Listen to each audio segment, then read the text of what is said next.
WTOP and live from the Democratic National Convention, the DNC in Charlotte, North Carolina. The former governor of Kansas, the current Secretary of Health and Human Services, member of the Obama cabinet, Kathleen Sebelius. Secretary Sebelius, welcome to the program. Well, thanks, Tom. I hear you have your own health challenges these days. Yeah, I have, and I'm getting through it. Thank you. Good. Thank you. I could have used Obamacare, I think. But anyway, you are, first of all, I watched your speech last night. I thought it was spectacular. Thank you. And I just wanted to say that. Not gratuitous at all. I genuinely mean it. I thought it was spectacular and brilliantly written and delivered. And you are the holder of the, if my understanding is correct, of your job description. You're the holder of the responsibility for implementing and making Obamacare work. Do I have that right? That's correct, yes. So tell us about the pieces of Obamacare that people know about and the pieces that people don't know about. Because it seems like there's been a lot of really rather poor communication over the last couple of years, or perhaps, I don't know, maybe that's not even the problem. Whatever it is, most Americans don't seem to understand the details of Obamacare. Well, I think there was a lot of fear left over from the debate when the act was being considered by Congress that somehow if you had insurance that you liked, something bad was going to happen. Right. And for a lot of Americans, they're pretty happy with their employer-based coverage. They are pretty satisfied. They don't want the costs to keep going up and up and up, but they like the doctor they see, they like the health plan they're in. What we need to do is have those people understand that nothing changes. If you have insurance you like, you can keep it. And that this really strengthens the insurance rules. So a lot of those folks, Tom, this summer got rebates from their insurance companies, a remarkable activity. 13 million Americans got a check from their insurance company because if the company did not spend 80 cents of every health dollar collected on health benefits, they had to send money back to their consumers. So we've gotten literally thousands of testimonies from people who said, I just got a check, I'm stunned. Yeah. So that's the portion of the folks who have coverage. Then there's a whole group of small business owners or individuals who really have coverage that is pretty lousy. They don't have much of a choice. They're in a market monopoly, and their costs skyrocket, and there's very little in the way of rules to protect them. They get to look forward to a new exchange in 2014, to a competitive market, private plans to choose from, but they'll suddenly be part of a much bigger pool. They don't have to do anything or join anything. They will be able to have coverage. And for those who don't have employer-based coverage, they may get some help from government purchasing insurance. And then there's a whole set of folks who are already benefiting from the plan. So we know that parents are well aware that their children who are up to age 26 can stay on family plans because already 3 million young Americans now have insurance who were uninsured 2 years ago when the law was passed. We know that there are about 33 million seniors who are beginning to take advantage of the new health benefits in Medicare that have preventive services with no copays or no deductibles, or they are getting a discount on their drugs. So, Tom, what I'm seeing is as the benefits begin to get into place, people are far more aware of now what is changing that they like and what's at risk if this law is repealed. Secretary Sebelius, you mentioned in your talk last night that you were from Kansas stock, as was President Obama, that you understood Kansas women. You're one of them.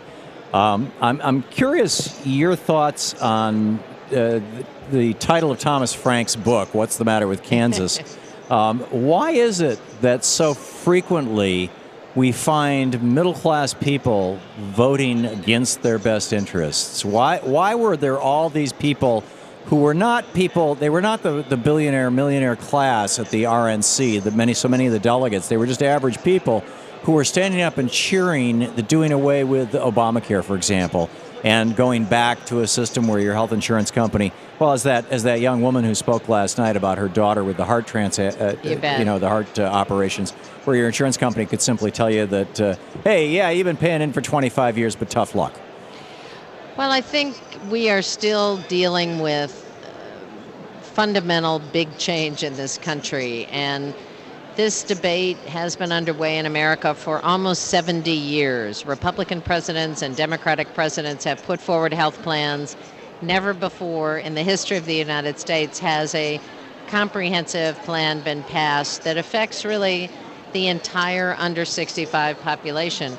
So it was relatively easy, I think, to frighten people about what could happen to them, about the bad things that would come, and to continue to repeat that somehow this was a government takeover of health care. And if you thought you were going to lose your insurance and that the government was going to take over your health plan, you wouldn't like it either. Unfortunately, actually, I that want was a just government a lie. takeover. But I get it that's a lie. You wouldn't believe, maybe you would, Tom, how many seniors say to me, I really need government to stay out of my Medicare. They really don't understand that Medicare is a government program. That is a single payer plan that is entirely run and operated, and most people think it is a terrific benefit. Yeah, maybe on the Medicare logo you need to include the words "the federal government" in small type under where it says Medicare or something. I mean, it's like, let's educate these folks to what's going on. So, what do you see happening at this convention as we go forward? What's your list of things that you would like to see accomplished? Well, I think first of all to get the message out about what has been done in the last 4 years and why it was important for this president as he looked at some of the worst economic situations since the Great Depression, why he chose to do what he did, how important the Recovery Act was, which sent tax credits to 95% of Americans, what the Affordable Care Act is about and how that will impact people on into the future and for generations to come. What about college scholarships and Pell Grants and the building projects? So first to explain about the last 4 years and then to talk about the future, where we want to go in this country and the kinds of effort that it's going to take to get there. That's what Forward is all about. We have made progress. We have not made enough progress because until we have a full economic recovery, until we have folks back at work at jobs that pay a living wage and health security for all families in this country, we won't be where we need to be. But boy, we've made a lot of progress from where we were. The former Notre Dame football coach had a great saying. He would start every season and saying, we're not where we want to be, we're not where we ought to be, but thank God we're not where we used to be. And I think that's exactly where we are in this election. Secretary Sebelius, you're a member of the Obama cabinet. You sit in on the cabinet meetings. I'm curious, what's it like? How formal or informal is it? How is it working with President Obama? Well, I'm a very biased observer. I'm a huge fan of this president. I endorsed him early. I think he is doing a spectacular job. We have a very collegial, very competent cabinet who work together on all kinds of issues. One of the things that the president says to us over and over again, I don't want you just to work in little silos. We're much better off if the Department of Health works with the Department of Education and works with the Housing Department and looks at ways to leverage our assets together, to lift whole communities together, to look at initiatives that we can push forward. Probably the biggest compliment given to this president was by Bob Gates, the former Secretary of Defense, who the president asked to stay on for a couple of years as he became elected. And Bob Gates, another Kansas boy, was willing to do that. And a Republican. Yeah, although there's other Republicans in the cabinet as well. Pardon my interruption. That's true. Well, no, he just gave the president a terrific compliment. He said he's been, excuse me, part of 6 different administrations, Republicans and Democrats.